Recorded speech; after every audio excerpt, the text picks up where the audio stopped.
Marker.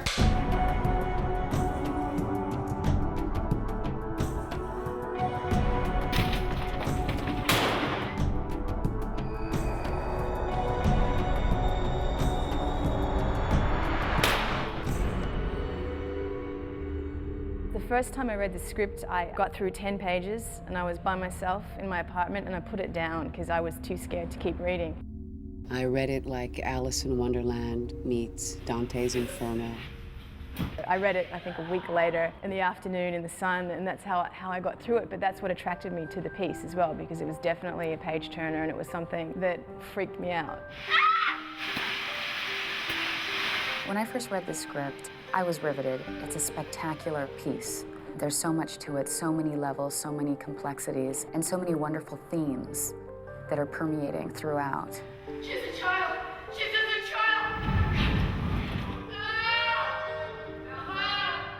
It was quite scary. I just thought, wow, who's thought of this? How did they get these ideas? My first experience of Silent Hill was 5 years ago, and I play on PlayStation 1, Silent Hill 1. And I remember I was something like 3 or 4 hours into the game when I realized that I was playing a game which was completely unique, absolutely frightening, and basically one of the few games that actually could become a movie. Hey! Cut! I have produced the last 3 movies of Christophe, and on the set of our last movie, he told me, you know, I'm playing to a video game called Silent Hill. It's fantastic, it's scary. And like everybody, he said, really? Is it possible to be frightened by a game? And I said, yeah, and it's one of the most absolute fear I ever experienced in my whole life. That's maybe the first game that we can say it was mature. It was conceptualized in a very mature way. Your sins were chosen here. So then it was an adventure, because, you know, we had to go convince the Japanese people that produced the game, Konami, to give us the right to make the movie. And the only things that make the difference is the vision of Christophe. And action!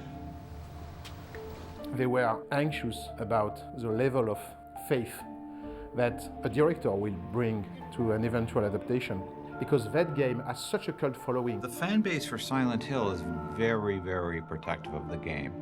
So we've been very careful to listen to the fans and to maintain the suspense and the areas that they really feel strongly about, like the means of illumination in the darkness and certain key characters and antagonists, so to speak.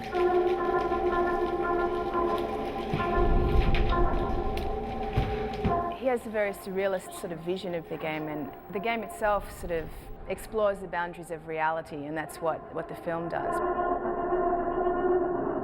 The game of Silent Hill is an experience. Silent Hill exists by itself. It has no equivalent. It's something frightening, it's something disturbing, it's something very beautiful.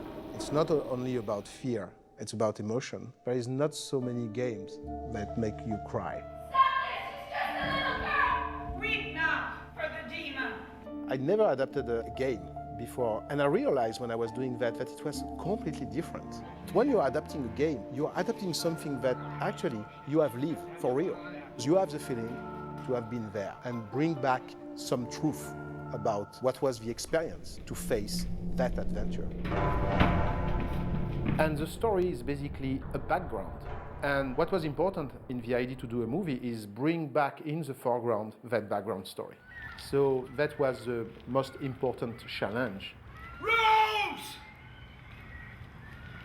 When Christophe was setting out to make this film, he and Sammy called me up. And so I came in, and next thing I knew, it was, you know, what if we were to do this? And Christophe was, you know, what if we reinvented the wheel? And such began, you know, a multi-month process of hammering out a first draft. Whenever I approach anything to adapt, you have to be willing to completely disassemble it and to create something new.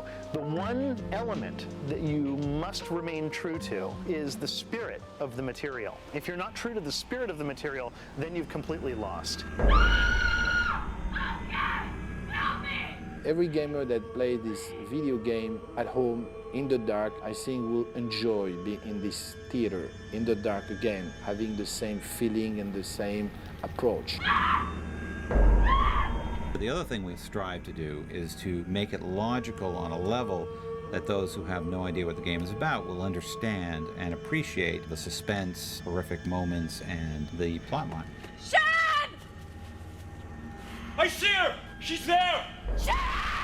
We wanted to create something that derived elements from the Silent Hill games and the Silent Hill universe, but was a bit of a creature on its own. Christophe, on one hand, remained profoundly true to the source material, and I remained as true as any human could attempt to the spirit of the material. In fact, we would sit around with the game during the writing of the movie. We would, more than anything, study how the camera moved as it travels through the game.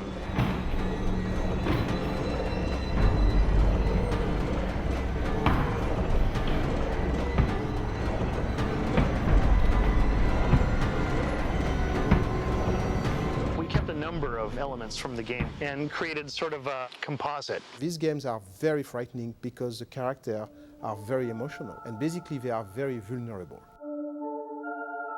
The characters in the game are one dimension. And it's not a problem because a game is like an experience where you have to face iconic character. For example, there is a character named Dahlia. If we want to transpose her on the paper, we understand that she has not enough depth for an actor or for an actress. We decide to make her much more gray than black. And that's what we try to do with the different characters of Silent Hill.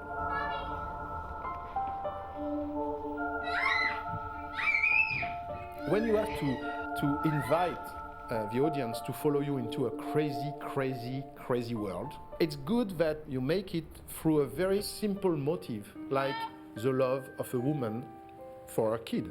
Hey, Sharon! Sharon! Christophe has reworked the idea and making it a woman searching for her daughter.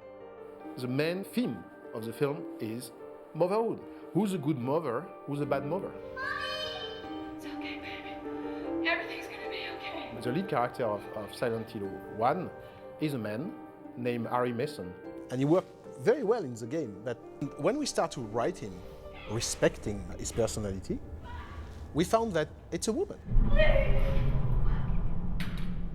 I don't think that it's important if the main character is wearing a dress or a pants. What is important is that we'll preserve the atmosphere of the game, which is the most important thing. So we decide that Harry Mason will become Rose. Sometimes the fan can be shocked to hear that, because they know so well Silent Hill through the game. But I'm myself a gamer, I'm a true follower of the Silent Hill mythology, and a game is a game, and a film is a film.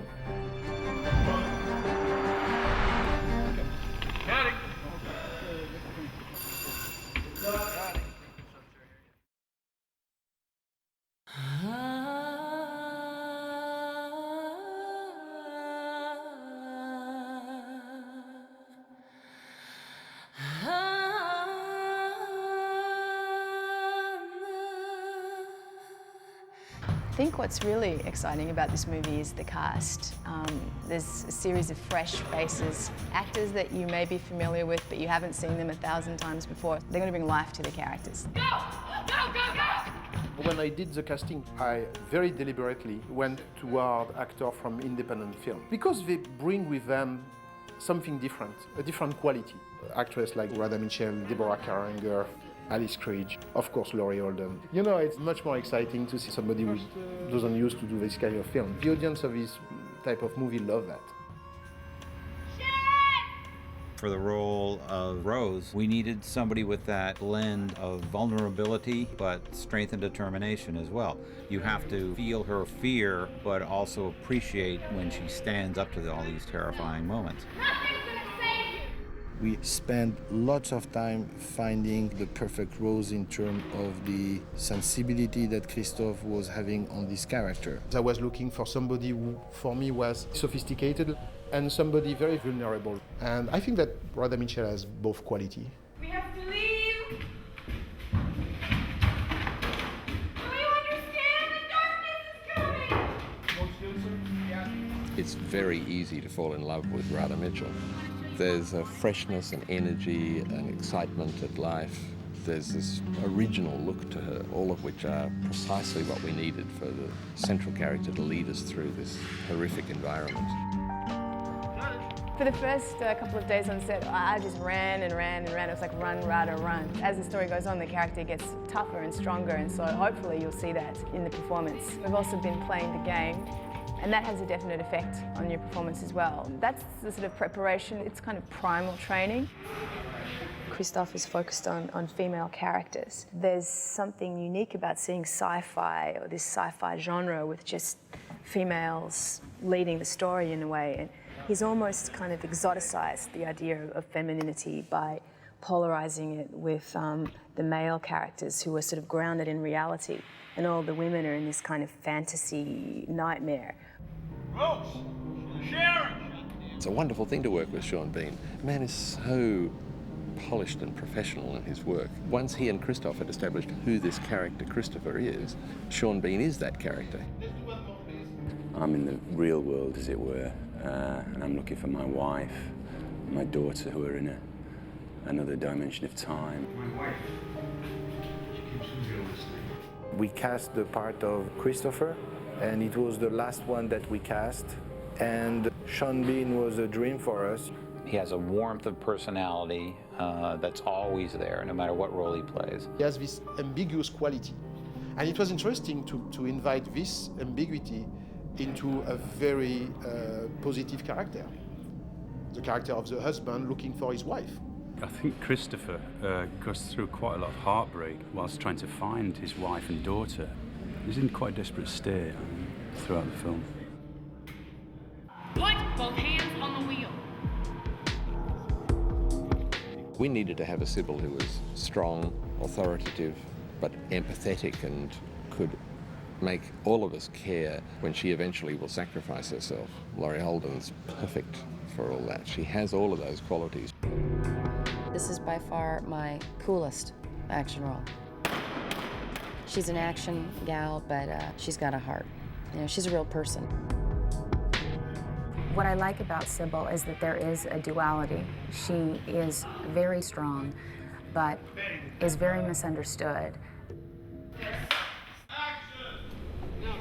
She's mine. She's mine. In the role of Dahlia, we were very, very lucky to have Deborah Kara Unger, a tremendous actress who was willing to play this role.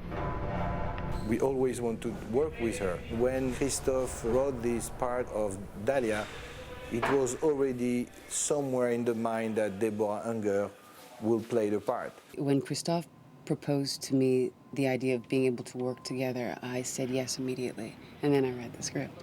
Christophe and I have had a professional relationship for nearly 10 years. She's fearless. She will have no problem with looking as strange or as extreme as any director asks her to. For a true beauty like Deborah Kara Unger, to agree to do that, I find amazing. I've never played a part like Cassandra Dahlia before. Dahlia's been a much more complicated character than I anticipated her being. It's surprising to me that I like her so much. I love going to work every morning. I think a lot of who Dahlia is what Deborah invested her with, and just the way that she looks and so on. A lot of that came from Deborah's concept of the character. I visited every link on every fan site, and I personally got very influenced by the gamers. Take her! Burn her! Burn her as a witch! Well, you couldn't find anybody more different from Alice Krige than Christabella. Alice is incredibly playful and sweet and generous. She's got this enthusiasm and the imagination of a child. And not many people have that, and I was quite inspired. When I first read the script, and this is not to my credit, I thought, what is this? Is this what sort of science fiction / horror? I didn't even know it was based on a game. I've never played a computer game. I don't have a child. My nieces and nephews live thousands of miles away. And then I had to read it again, and I started to see the resonances. We must burn this child! Alice, she's bigger than life. And I think that Alice brings a dimension to Christabella. Christabella is one of those characters who can so easily become a caricature. And only someone with Alice's strength and focus and really precise technique could possibly create this character. I was very anxious about the language.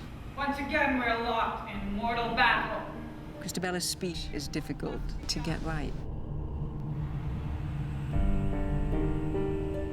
Many times I said the main character of this movie, one of the main characters of the movie is a little girl of 10 who's going to play 4 parts, including something really evil. Where am I going to find a little girl who's able to do that? And not find only a little girl able to do that, but find also a little girl with parents happy to let their little girl do that.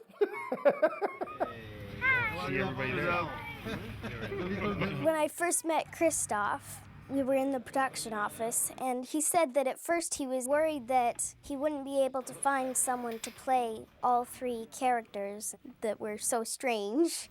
I will remember always the day Jodelle came at the office, and she was walking into the office saying, "Where is the director? Where is the director?" He was watching a 15-hour miniseries. He watched it over the weekend that I had done. And I say, "Hi, Jodelle, how are you?" And she said, "Yeah, I'm fine, I'm fine." I say, "You know, Jodelle, you're going to play 3 different characters in this film, and one of them is the devil. I always wanted to play the devil." He just said, "Perfect," so I'm here. When Jodelle plays Darkolessa, it's almost like she's transformed and she's somebody else completely. And it's really quite eerie and bizarre. I've only ever played like a normal little girl like Sharon a couple of times, but most of my roles are like Darkolessa. I played an evil clone once. And I don't know how this delightful little gem who likes pink can so easily grasp terrifying moments and then cut and crack a silly little girl joke. She steals every frame. I think she's somebody that's going to go very far into the cinema. Feel the resistance into your arm. To watch these transformations in these women has been very, very fun, and all of the characters are so distinct. It's certainly a female-driven piece, which is a delight.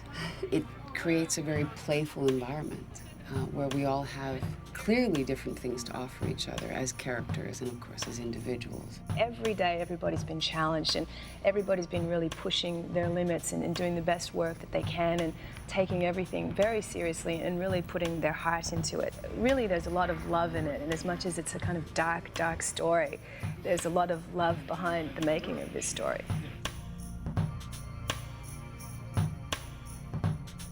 Got it?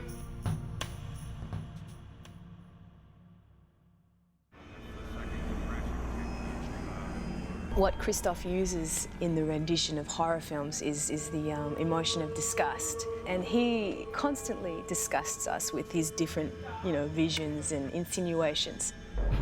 Normally, horror films are about confined space. It's about a house, a castle. It's very, very rarely more than that. For Silent Hill, we have to deal with a complete town. We basically have created the entire town of Silent Hill, which is completely deserted, covered in ash, and occasionally consumed by the most malevolent spirits imaginable. It's been such a gift. We actually have this wonderful atmosphere and these sets that just really set the stage for us to play.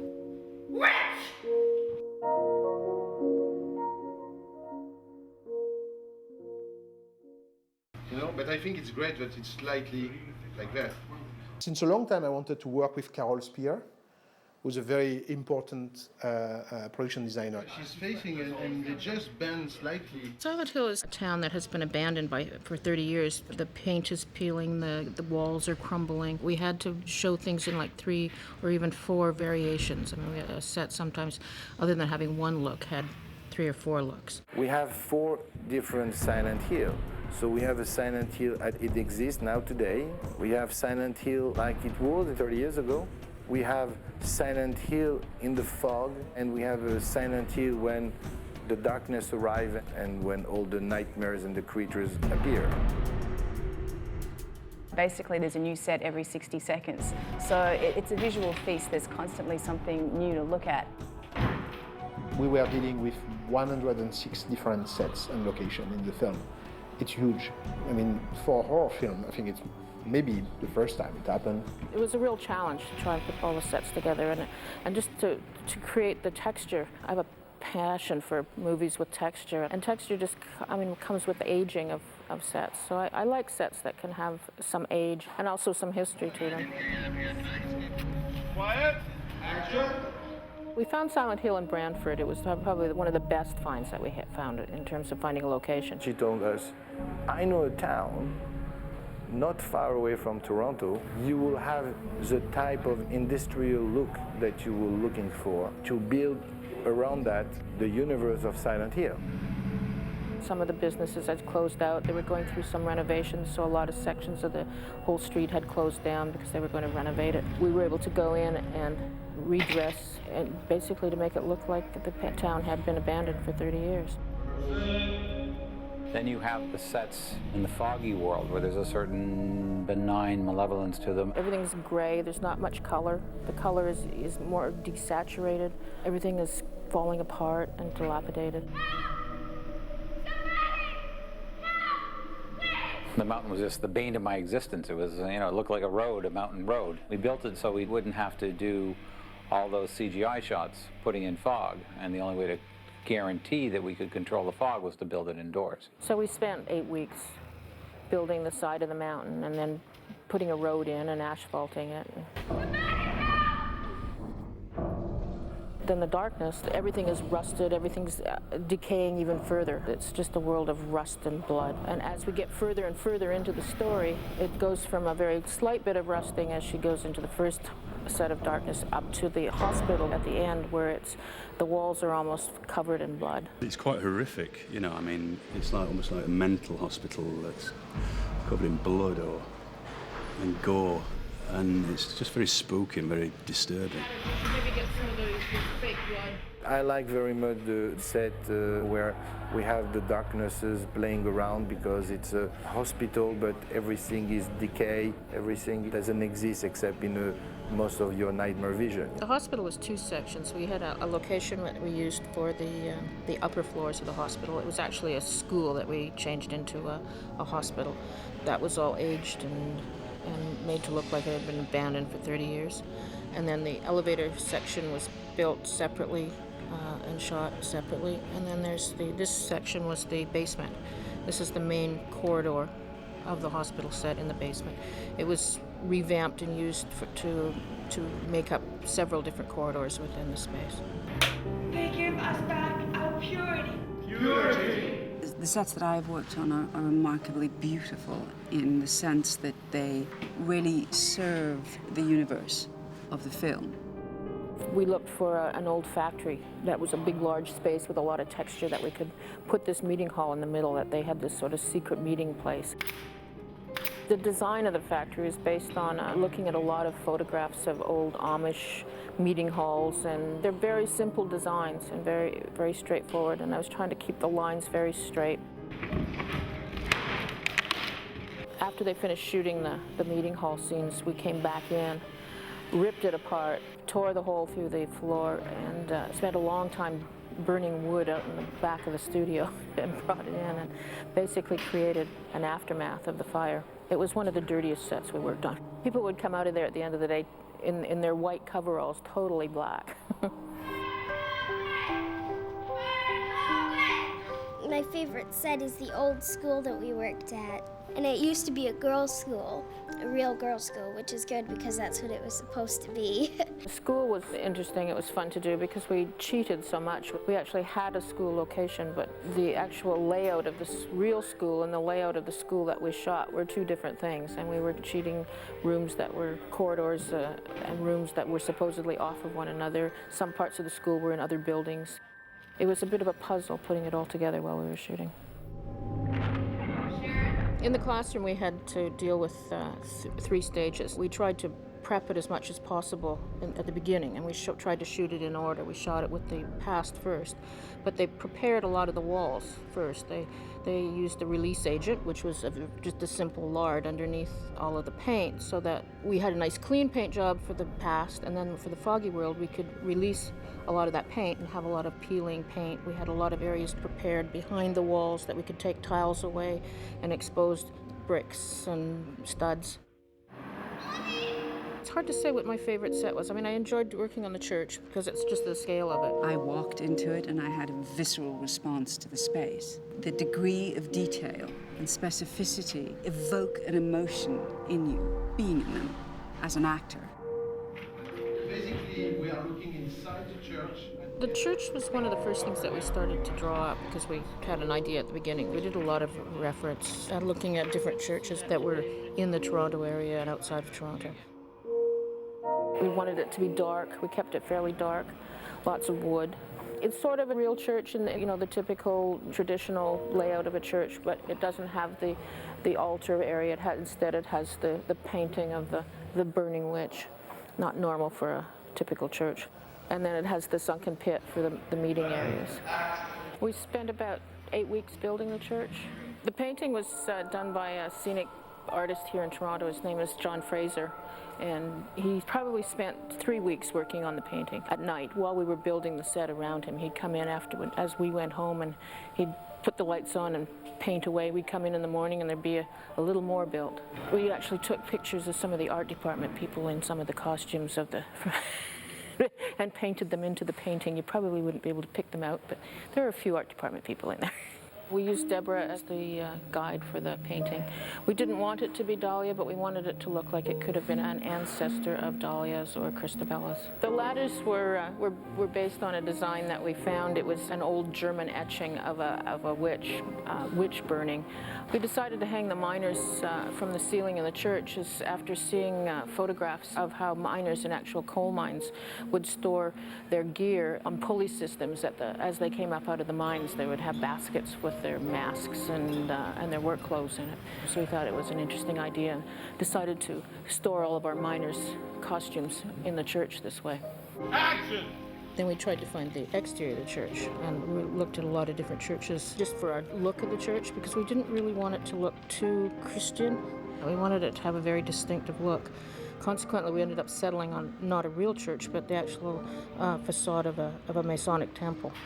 And the stairs leading up to the church, we had tried to find locations for it, but we just couldn't find what we wanted. So we built in the studio a set of stairs that we then composited the church at the top of the stairs, and then we put the face of the church on the outside of our interior set.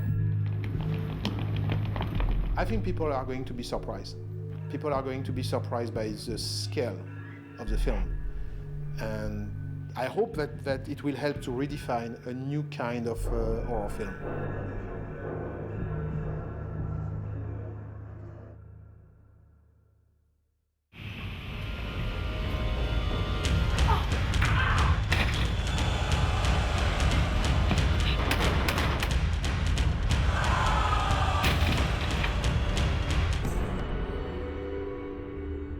It was Christophe's vision that Rose is very much a normal person in this unnormal world, but she does get to engage in stunts, which is like every actor's fantasy.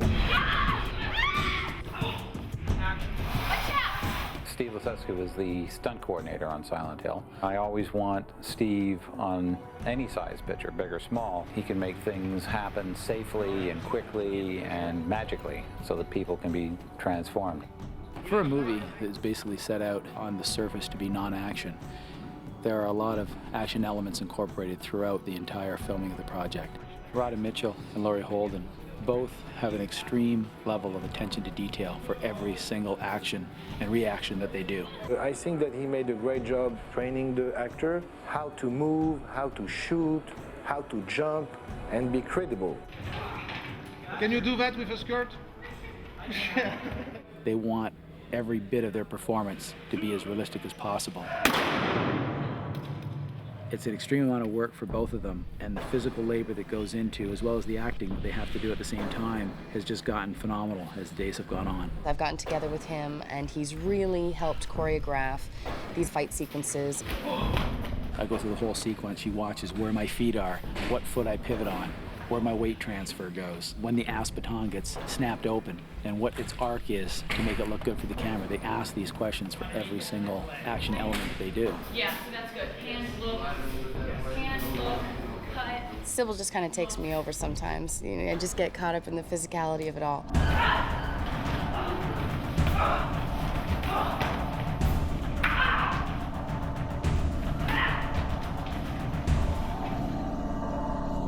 If you review the scene, you'll see that Sybil is not wearing any protective gear on her arms, and the miners are wearing these huge costumes with 1.5-inch thick metal underneath them. So every time I was hitting them, I was scraping up my arm, pretty much my right arm mostly, but both of them. And they were bruised and cut up and scabbed. But at the end of the day, it was so fun and exciting, and I look at all my war wounds as my badges of honor.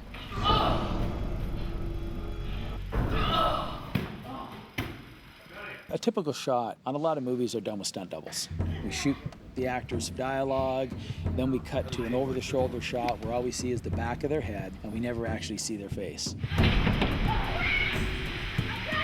When Laurie and Radha are in the small utility room, and Red Pyramid has basically cornered them in there, we did the opposite.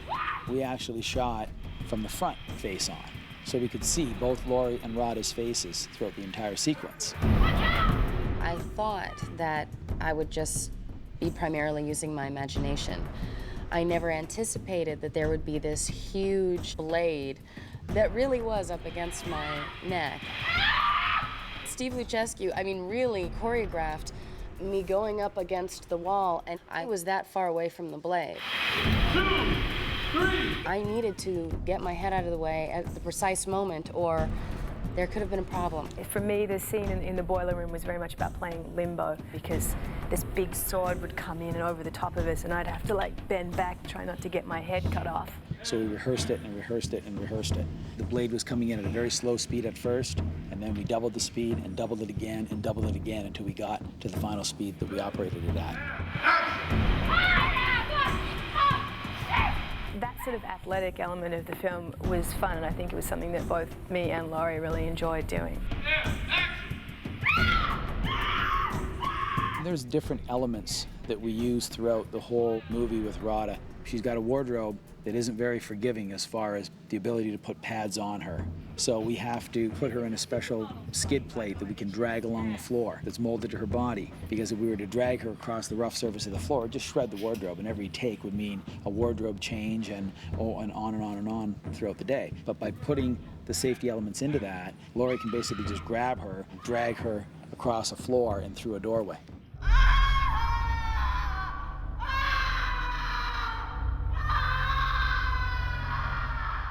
I think most actors love wire work because it gives them the ability to do a lot of acts that they would never be able to do without the assistance of the wires. We get to see their face on camera. They get to jump higher and jump further than they can physically do all by themselves. So they get to play, they get to have fun, and they get to see their faces on the screen doing it, and so do the audiences.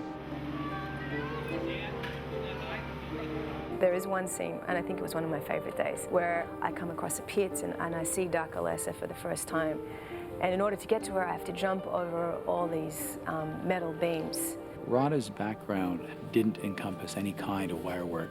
So we started working with her, putting her in a harness, walking her on the ground, then taking her in small little jumps. And she caught on extremely quickly. And she just wanted to do more and more. She wanted to see the stunt double, how the stunt double would do it, and then she just simply wanted to do it.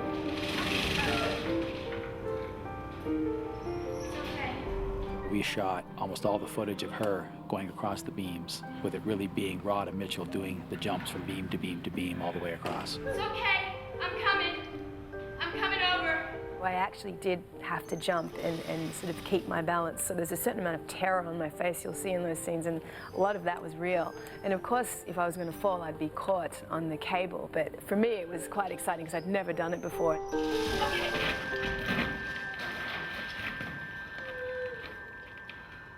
Sybil sacrifices her life. This character wakes up to a fire at her feet and dies by fire.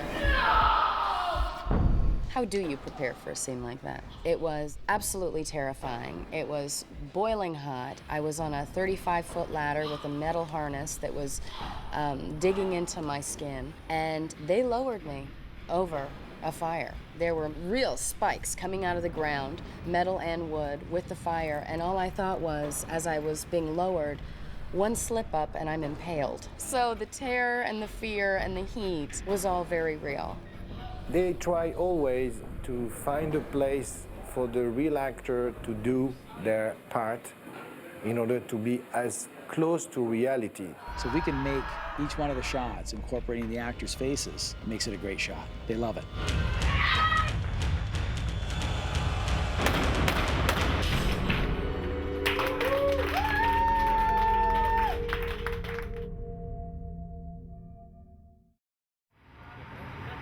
This is great serious horror with a director that appreciates what you do monster-wise.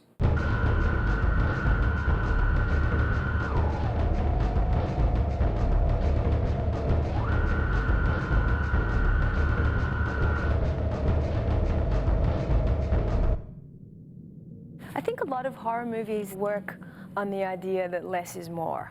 And if you don't see the monster, it's scarier. Whereas Christophe's really brave. He shows you the monsters and features them and you see them, and they're not gory, kind of ridiculous characters. There's an elegance to them as well. The creature is designed to be scary as hell and very disturbing also. They are slightly beautiful and completely revolting. My favorite monsters ever have been in this movie. They're bizarre and creepy, and they look like they've come out of some sadomasochist handbook. The monsters in Silent Hill sometimes are pathetic and strangely human. They're based on almost nightmares. Christophe's mantra right from the beginning was, I don't want disgusting, I want disturbing. Disgusting and disturbing are very, very different. Disgusting and disturbing are very twisted human shape. It's not disgusting, but it's very, very disturbing. But something you can't take your eyes off. He doesn't want people to turn away, he wants people to be entranced. Patrick's company was hired to do the creature side of the movie, which is approximately half the effects. And I was hired to do the makeup effects, and I'm also supervising Patrick's makeup on set, so I'm the on-set supervisor as well. Okay, good. The textures, whether they were slimy or dry or wet or crumbly or whatever. The game was like the Bible. A designer doesn't bring his vision to a movie, he brings the director's vision to the film. It's amazing. I think it's amazing. Development of Silent Hill with Christophe started before the Silent Hill project was there. Meaning, I got to know the man, what he was interested in, which made the process of developing the creature on this project very, very simple. One of the key words that Christophe told me at the beginning, he said those beings are made maybe of flesh, but plastic as well, real and artificial. All the creatures were designed based on that concept in mind. They are very real. There are humans in them, but somehow they come through like weird dolls moving on. And that's very, to me, very disturbing. There's always a sense of pain and suffering in a movie. Every one of those beings is suffering. Even Red Pyramid is suffering. Everybody is hurting. Screaming is another thing that Christophe wanted to see everywhere. He says he wants those things to scream all the time. I'd like now to introduce you to my favorite character on set. My personal favorite one is the armless character. And visually, I think that's my favorite monster.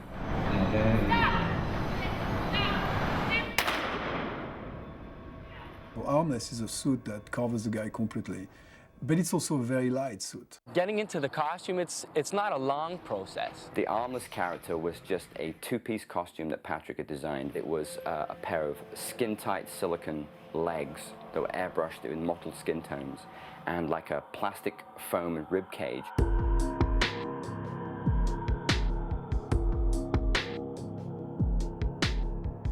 Over the top of that was stretched a big silicone condom that was about 4 feet long, which strapped onto the actor Michael. Breathing is hard. If you're claustrophobic, like, you can't do it. Oh, I'm breathing through the hole. And it comes with a mouthpiece with an air tube that goes through my bodysuit and out the back of my suit. So it's all like that. Patrick had designed it so Michael could wear the costume. There would be a manifold built into the chest and a little kind of a vent and a hose that would be plugged into a big pressurized container full of black methocel, which is essentially food thickening agent mixed with water and black pigment. And on cue, we were able to spray this out of Michael's chest. 3, 2, 1, spray! Cut it. He had a few little nicknames on set by the crew. My favorite one was Trojan Man. He looked like a big rubber condom walking around with a big hole in his chest that sprayed out acid.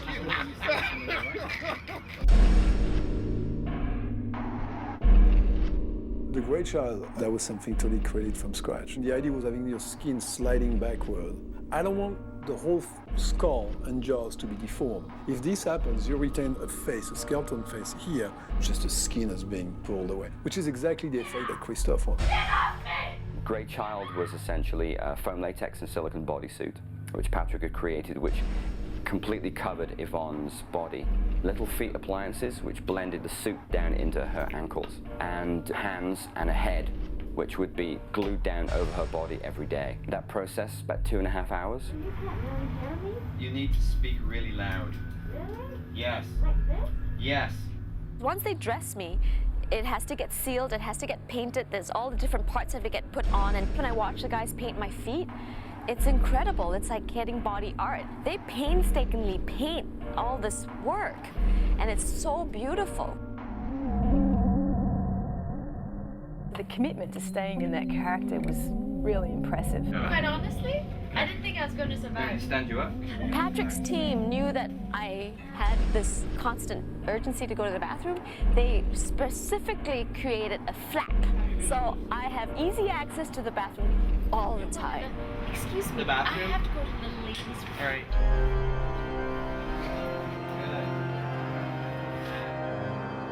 There was a lot of excitement on set when the nurses came to set because they were en masse, and because there were so many women that looked exactly the same with no faces, it looked kind of like a pack of animals.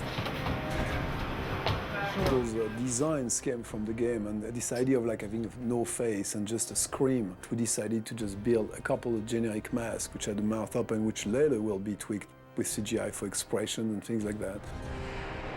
I created the costumes and the hats of the nurses. Essentially, we took a generic body form and sculpted distressed, rotting, putrefying skin in a very thin layer over that surface.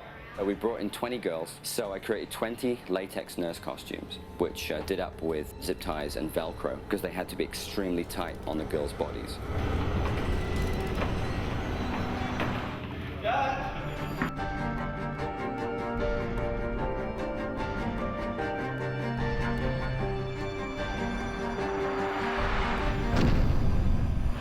And the people in effects promised me that they're going to make me one of those latex nurse outfits. I haven't received it yet, so I'm still waiting for that. Very nice, very nice. Roberto, the movement coordinator on the show, played the role of the janitor who is twisted into this tortuous shape, covered in crap and dirt, crawling across the floor with cockroaches coming out of his bum. So what we did was we took a cast of Roberto and we created 2 elements, which was a full-size artificial body of Roberto, and that was dressed into a set with barbed wire, so the actress would come in and pull something out of his mouth. That was one element. The other element was Roberto in full prosthetic makeup with a fake pair of legs strapped to his back, bent up over and tied to his head with artificial barbed wire. The tattered costume he was wearing was dressed over the seam. Oh my God! And give him a pair of optical green pants, which we call these Kermit pants. I had green tights so that, of course, they could cut my legs off in post-production. Essentially, you could shoot it from the side and from the front and from behind, and it would give the impression that Roberto had been bent double. The first day we shot this, and he's lying on the ground in all this dirty mud with this barbed wire wrapped around his head, And I just leaned in and whispered, just remember you wanted to do this. But Roberto was able to pull it off quite magnificently. Roberto was able to take another part in the movie, which was the role of the Red Pyramid.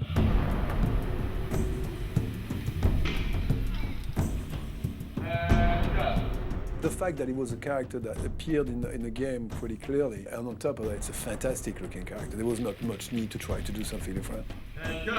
We had to find the right proportion that would still allow an actor to carry this for hours on set. So we worked with very, very light material that are painted in such a way that they look extremely heavy, but bottom line, they were very light. My prosthetics, the upper body is glued to my skin, so the skin doesn't breathe, but it's so soft that it's like second skin. It was about 1, 2, 3, 4, 5 part prosthetic, which was blended into his skin and artwork by me and my team. And we also, apart from painting his chest, his arms, and his neck, we also had to paint his bum cheeks and his legs because I didn't give him the option of having underwear. That process took about 2.5 to 3 hours every time Roberto played. Also, Wendy Partridge had created a leg extension, so he was just shy of 7 feet tall in the complete costume. We really did come up with a very good 15-inch sole on this boot, and then with the costume coming back right down over the front of the feet, even though when you see him from behind it looks like skin and you don't know what it is, but he actually has a boot on that's 15-inch tall. The boots have 2 metal things on the outside wrapped with a band that closes with Velcro to hold my ankles really strong, so it's nice and steady. And not only is he 7 foot tall in the costume, he's also 25% bigger than all the other humans in the movie. Action! To accomplish this effect, most of the time, it was just camera angles. But when he had direct interaction, i.e. grabbing somebody by the bloody neck, we created a miniature dummy for that effect.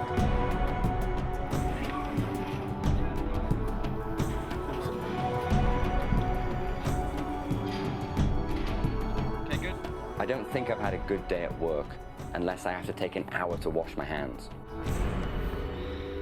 With Roberto, with Yvonne, and with Michael, we couldn't have asked for a better bunch of people to play creatures. Because not only were they enthusiastic throughout the entire performance, throughout the entire show, they never complained once. They made the movie for me by the fact that they'd come in each and every day going, "Hey Paul, how's it going? Great, let's put this on, let's go to work." I need some kind of attention here. It's not just about them. The whole movie has been a blast. Every day you'd catch someone's eye and you'd just start laughing. This is why I got into the industry, to work on a big budget horror movie with a bunch of great people and do some cool work.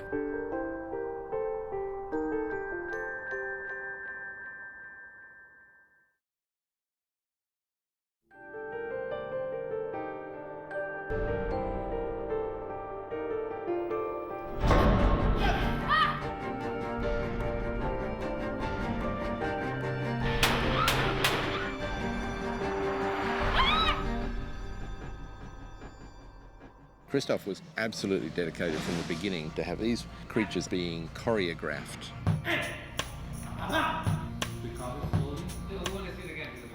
Roberto is the movement coordinator in the film. He coordinated the movement for the nurses, the grey children, the armless character. He's the sort of brain behind how all these monsters moved. More arms, Yvonne, more arms, and head. Roberto is a dancer, he's a choreographer. He understands how to create the movement, so it's very scary and creepy. More arms. These are cursed human beings in pain, and so it's an exaggerated body language. Who can do movement better than dancers? And who can train these dancers better than anybody else? Well, a choreographer. Okay, so please, the 1, 2, 3, absolutely together and down. As a movement coordinator, I was with the casting director in looking for the 3 main creatures. With the armless, Christophe was convinced about Michael Koda. I went through an audition process. We had to audition with our hands behind our back and just move around, hit the floor. It was kind of choreographed, but it's more kind of what you had to put into it yourself creatively.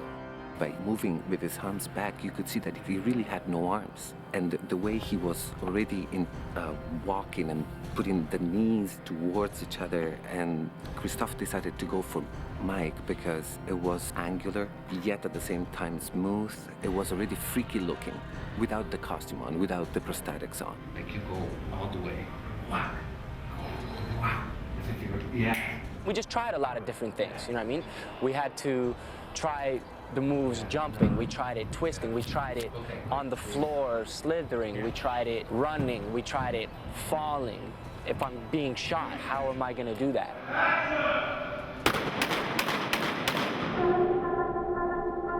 What I think the problem was for Michael at the beginning was to not be overwhelmed by the costume. His arms are like this, he's wrapped around, they put this hat on him, and that's it. He's completely blind. Of course, if you don't see anything, it's already difficult to walk. You can just imagine big movements in a very crooked way. You really got to count your steps and really know your surroundings, or you can get really, really, really hurt. As soon as you feel the left to the shoulders, just turn slightly and go forward, all right? Say I'm walking forward, I turn around and somebody shoots me. I have to be pretty much put on my mark, and I gotta really count out. So it'd be like 3 steps this way, turn around, get shot, and it's 3 little chugs backwards. Boom, boom, boom, all right? Okay.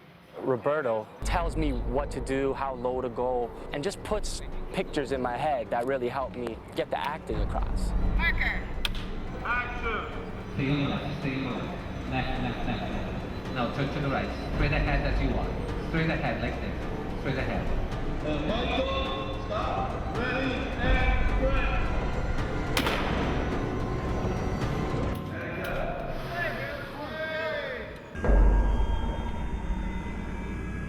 As far as Grey Child, I called Yvonne because I thought she would be perfect. And when we put the video in for Christophe to see, he picked Yvonne instantly. Christophe and I had a little conversation. He really wanted us to embody what Grey Child would really be, physically. From the shoulders, reverse the theory.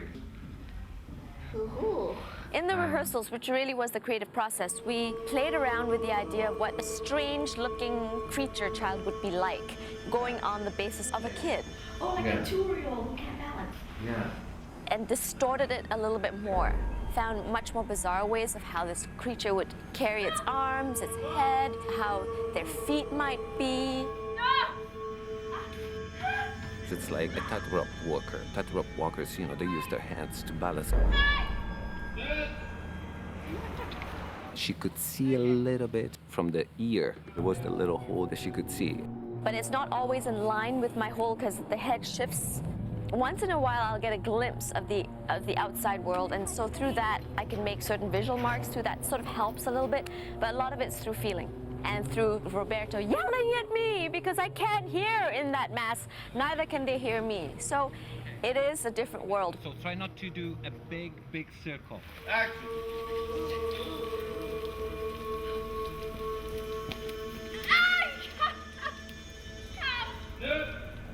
To be honest, I never saw her face in real life. I don't know what she looks like. So she was this kind of mystery woman, and I could sort of hear what she was saying. I'd listen to her, and she'd listen to me because she couldn't hear very much behind the mask. So it was an interesting relationship. Having Roberto on set has been great because being another dancer, a choreographer as well, he is able to speak my language. For instance, if somebody says to me, "Can you crawl?" There are many different ways of crawling. And that's where Roberto has been amazing. He's able to interpret that, work with me on that, and we've been able to figure out very quickly, because you don't have a lot of time on set, what the director's looking for. Get up!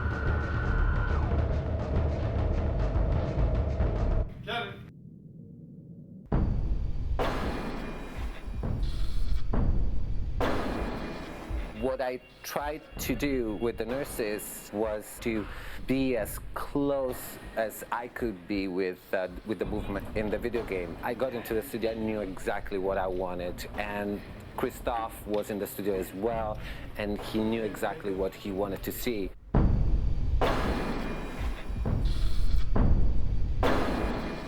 were 3 key nurses, Chantal, Donna, and Rosalind. And Donna is the one who slashes Radha. Straight across. You'll turn when it comes.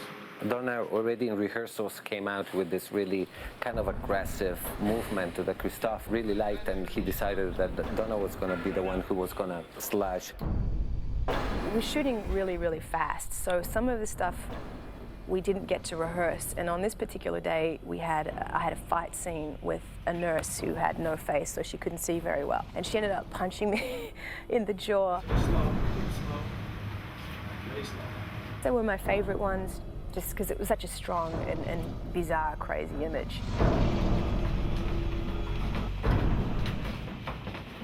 I played 2 creatures in the film, the Red Pyramid and the Janitor.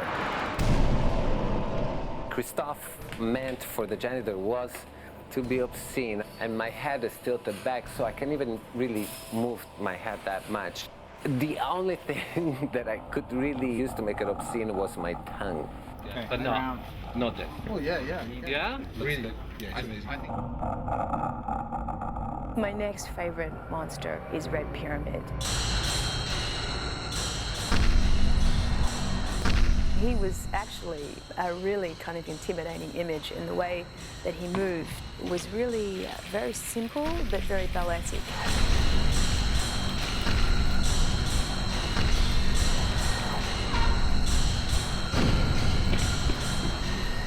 What I was trying to do as much as I could was to reproduce exactly the movement from the video game. As soon as it hits, gravity hits, he goes with the sword, and then he flips it back. Exactly, that's the idea. I did my best effort, but the first day when all the elements were in place, meaning the tall boots and the helmet that is at least 12 pounds heavy. So my first hour on set was quite difficult, I would say, quite challenging. Hey guys, make some room, please. And plus you're carrying this big heavy sword, which is not in reality, so it's all faked by the movement. I have to make the sword look like it's incredibly heavy, and so it adds to the movement. And I can only see the floor, so I can't see in front of me. It does affect the balance. There is a period of adjustment that it's needed. And all the women on set really liked that character because he had a naked bottom, and you'd see that on set every day. So he's really scary from the front, but not so scary from the back. It's a lot of fun. You feel like a little boy. I mean, this has been a boy's dream. It was a lot of fun. Something that I would not suggest people to do it in their homes, but absolutely was an incredible treat. That's a wrap.